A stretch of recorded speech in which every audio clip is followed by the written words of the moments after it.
Have you ever thought about how we can give the best care to our elderly without spending all our savings? The answer might surprise you.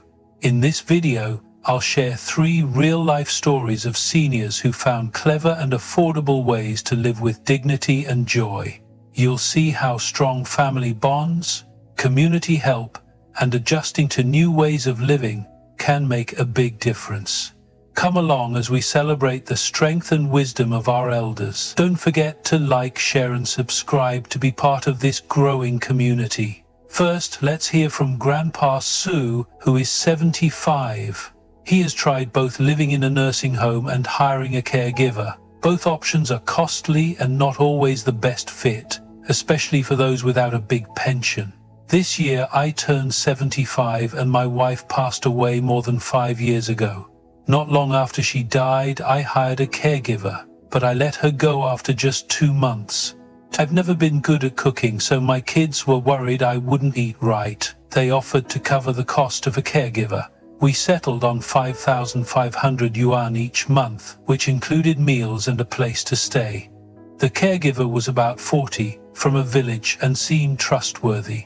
But her cooking was awful, and she spent most of her time watching TV or looking at her phone.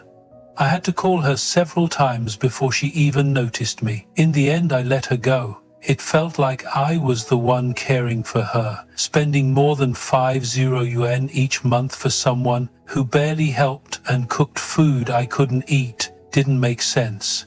I thought that money would be better used for groceries, so I decided to live without a caregiver. Then my children helped me find a spot in a nursing home, but I didn't want to go. They insisted because they were afraid I wouldn't be safe on my own. Nursing homes these days are okay, but the staff isn't always caring, and the rules are very strict. You have to sign in and out every time. I love my freedom and can't stand those kinds of rules. Also, elderly people pass away often in those places, and the mood can be very gloomy. I didn't last a full month before I chose to leave. From my experience, if someone can still look after themselves, they shouldn't go to a nursing home, especially if they care about their independence. Later, my kids suggested I rotate living with each of them. They meant well, but I felt uneasy. I stayed with them, but never more than 2 weeks. First, I stayed at my son's house. He and his wife work full-time and are rarely home. When I arrived, my daughter-in-law would make lunch for me and keep it in the fridge before leaving for work. They were already busy, and when they came home, they still had house chores to do. I felt like I was adding to their workload, which made me uncomfortable. During the day, I was alone most of the time. I didn't know many neighbors, and I didn't feel as at ease as I did in my own house. Even though they treated me kindly, I noticed young people sometimes treat us older folks with a bit of disrespect. At my son's house, the dishes I used were separate from theirs. At my daughter-in-law's house, she didn't want me using the washing machine because she said elderly people's clothes smell old. I'm okay with hand washing my clothes, but she didn't like that either, so I had to go to the laundromat downstairs, which wasn't convenient. In the end, there's truly no place like your own home. As for my daughter, I never expected her to take care of me. She and her husband are always welcoming, but I know my son-in-law has his own parents to care for. Back when their kids were small, it was the grandparents on the mother's side who helped raise them, and when my daughter got married, it was her family that helped buy the house and car. As we get older, we need to see our situation clearly. Since my wife passed away, I've learned something important. As you age, you must depend on yourself. As long as I can still manage on my own, I don't need to stay anywhere else. Now I've learned to cook simple dishes like stir-fry and even make steamed buns. I also practice Tai Chi every morning. I meet up with a group of seniors at the square to exercise. Staying healthy and keeping a good mindset is what matters most to me. Last year, some of us in the Tai Chi group started helping each other. There are over 10 of us, and most, like me, live alone without a partner or nearby family. Later, we joined a WeChat group for elderly people living on their own.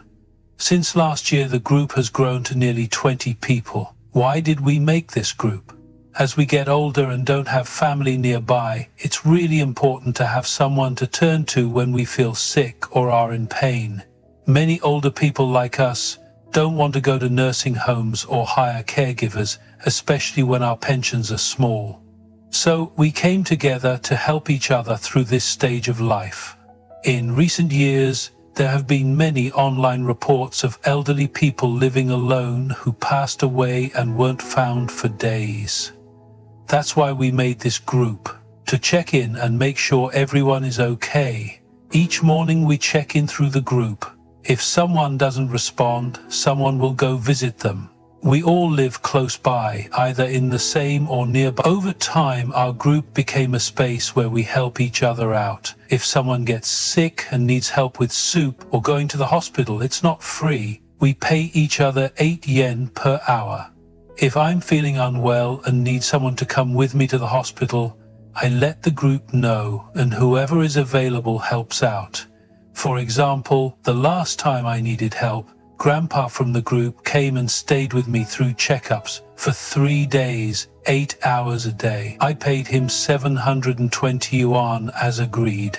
Everyone likes this system. We get support and can earn some money too. Sometimes you help me and I pay you. Other times I help you and you pay me. It's fair and works well.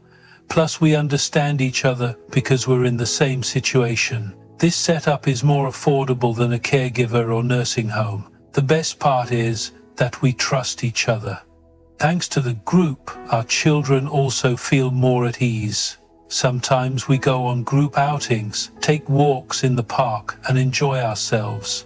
What started as a small group has grown into something much bigger. More elderly folks are joining us. It takes stress off our kids and gives us emotional support. Every day someone cares, someone checks in, and if we get sick, we're not alone. In the end, it only costs a few hundred yuan, which is much cheaper than other care options. I believe this way is good for many seniors who can still take care of themselves. We work together to care for each other, support one another, and even earn a little money. If these stories touched you and made you want to take action, please comment 9. If not, comment 0. Your opinion means a lot to us. Thank you for watching and giving your time. I'm Grandpa and I'm 65 years old. My kids are very thoughtful, but I don't want to live with them. I've found a lifestyle that suits me. Many older folks move in with their children or go to a senior home after they retire, but neither choice feels right for me. The life I've chosen brings me comfort. My wife passed away more than 2 years ago. Some friends suggested I find a new partner, but I don't see the need. I enjoy peace and quiet. After losing my wife, I've learned to enjoy my own company. The thought of meeting someone new just doesn't feel right. Now I like to write, read, and care for my plants. I sometimes meet neighbors for tea and chats. I'm doing well. I live alone, but my kids are just a 30-minute drive away. They come visit me from time to time. I get a pension of 6 yuan a month. My kids have their own families now, and I don't need to support them, so I've saved some money. Since I live alone, my kids worry about me. They've asked me to move in with them, but I've always said no. They don't want me to feel lonely, and even suggested a senior home, saying there would be people around and I wouldn't need to cook or do chores. The moment they mentioned a senior home, I said no. I'm healthy, I can still cook and clean. Why should I go? My kids have brought it up many times, but I always refuse. I know they mean well, but I don't want to be a burden. Moving into their homes would not only trouble them, but also make things harder for me. Seeing that I didn't like the idea of living with them, they suggested getting a caregiver. As soon as I heard that, I shook my head. I don't feel right having a young woman live with me. My daughter laughed when she saw my reaction. Then she said, "Don't worry, Dad, it's not the kind of caregiver you're thinking of." That got my attention. I was curious. My daughter explained that this service helps seniors by setting up cameras in the house that connect. But my daughter's grandchildren have never been in my care. They've always been looked after by their other grandmother. A few years ago, my daughter had her second baby, and again it was her mother-in-law who stepped in to take care of the child. If I were to go live with them, it would only cause problems. My daughter's apartment only has 2 bedrooms. If I moved in, I might not even have a proper place to sleep. After my time at my son's house, I truly understood that old saying, the parents' home will always be the children's home, that the children's home will never really be the parents' home. Since I came back, I don't expect much anymore from either my son or my daughter, because the more we expect, the more we might feel let down. Then some neighbors in the area suggested that given my age, I shouldn't just depend on my kids and should maybe find a companion. Thanks to a friend's advice, I met Lolu, who is a few years older than me and gets a monthly pension of over 5,000 yuan, which is a bit more than mine. My friend said Lolu had a kind nature and had lost his wife some years back, so he was looking for someone to spend time with. Deep down, I wasn't against the idea of having a new relationship, but I didn't want to rush things either. So I chose to go out with him to see how things might develop. Lolu lives in the next neighborhood over. From time to time, we'd go for walks at the morning market and pick up some groceries together. After more than 2 months, we both felt good about how things were going. Lolu invited me over to his place and suggested I could rent out my own home, which would bring in more than 10 yuan a month. Hearing that he had thought this through for me, I didn't say no to the idea, but I didn't expect that less than a month after moving in, I'd grow tired of it all. Before I even managed to rent my house, I moved back. Lolu had told me that if we lived together, he would handle the living costs and we would do the shopping and cooking as a team. But once we started living under the same roof, I realized that wasn't how things really worked. It wasn't just about the chores. It was also how Lolu left the house in a mess. I couldn't handle it. Once we were at a shopping mall and I saw a second-hand gold ring for under 500 yuan. Since the shop had just opened, I asked Lolu to buy it for me as a symbol of our relationship. I thought it could be a small gesture, like an engagement ring. It wasn't expensive, just a few hundred yuan. But Lolu refused right away and said we were too old for that sort of thing. He even joked that it made more sense to spend the money on some golden pork ribs. Since he didn't buy it, I decided to get it for myself. I pulled out my card and bought the ring right then and there. Lolu had also promised that once we lived together, he would give me his pension each month. He did that for the first month, but then when I asked about it later, he said he had already paid for things around the house and wanted to save the rest. At first, it didn't seem like a big deal and I thought I could accept that. But what I couldn't stand was his lazy attitude. At the beginning, we agreed to split the housework. That went okay for about a week. Then his true self started to show. He'd go out during the day to play cards and come back expecting food, then complain that I hadn't cooked anything. I reminded him we agreed to share the work. He was supposed to get the vegetables while I cooked, but instead he'd just lie on the couch and not move. When I did cook and set the table, he'd always have something to complain about. Either it was too salty or didn't taste right. I realized he was the kind of man who thought women should do all the work. When I brought it up, he said since he was paying for my expenses, I should do the chores. I'm not someone who can accept that. That same day, I packed my bags and went back home. Luckily, I hadn't rented my house out yet, so I still had a place of my own and my pension. Why should I put up with that? I'm not someone's free maid, and I don't need to deal with his attitude, so I went back to living on my own. At first, I thought living alone wasn't too bad, but soon, the quiet nights made me feel very lonely. Every corner of my home reminded me of my late husband, and it became hard to bear. One day, during Orlan's son's wedding, a friend told me she was also single and had moved into a hotel apartment. She said it was convenient and cozy and not too expensive. She had already been staying there for over 6 months.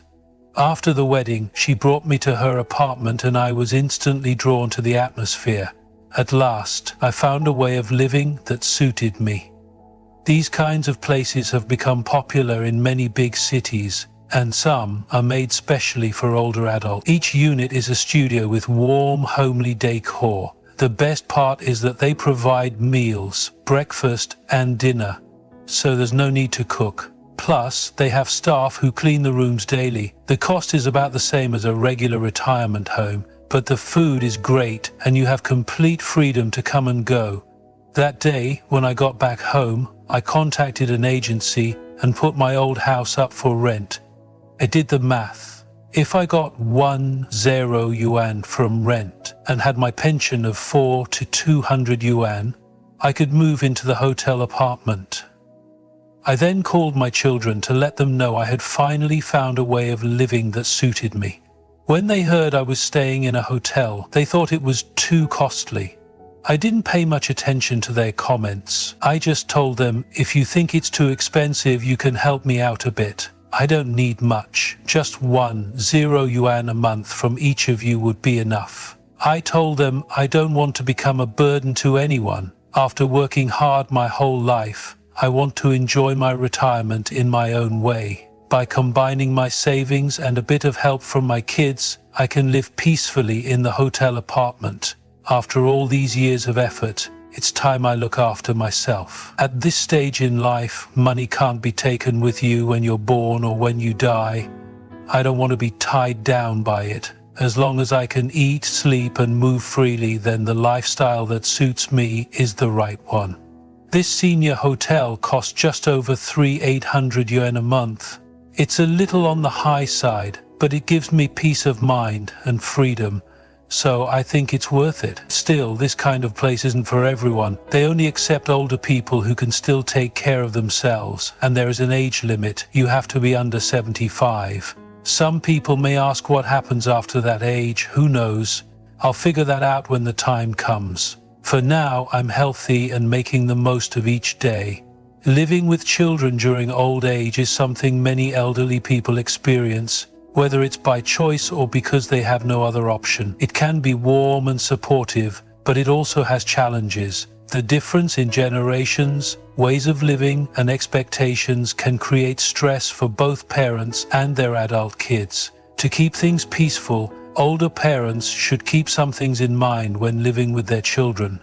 Good communication, respecting personal space, staying independent, and understanding each other's emotions can make it a much better experience. Talking openly is one of the most important parts. Before moving in together, both sides should talk about their hopes and what they expect. This includes things like chores, money, daily routines, and even private space. Discussing all this early can help avoid arguments later. Both parents and children should feel heard and respected. It's also very important to respect each other's space. Even if you're sharing a home, parents and children still have their own lives. Parents should let their kids live freely, without too much advice or criticism. Don't comment on how they raise their children, live their lives, or spend their money. Giving them space can help everyone get along better. At the same time, elderly parents should try to stay as independent as they can. It's easy to depend too much on your children, especially when you're feeling unwell or lonely. But doing things on your own helps you feel better and makes things easier for your kids. Hobbies, joining activities, or meeting friends can help keep your spirits up and avoid feeling too alone. Being flexible is also important. Life changes for both sides. Your kids may be busy with work, raising kids, or other problems. Older parents should understand and not take it personally.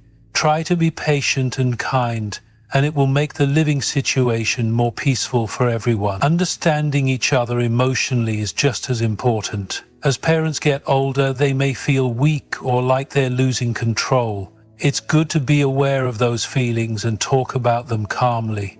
Children should also try to understand that aging comes with many emotions. Both sides should try to listen and care for one another. Don't forget the importance of being thankful. Living together is a big change. Saying thank you to one another can really help. Parents should thank their children for letting them stay, and children should also thank their parents, whether for helping out, giving advice, or simply being there. These small gestures can help build a loving and respectful home. As we've seen, the future of elderly care is looking brighter.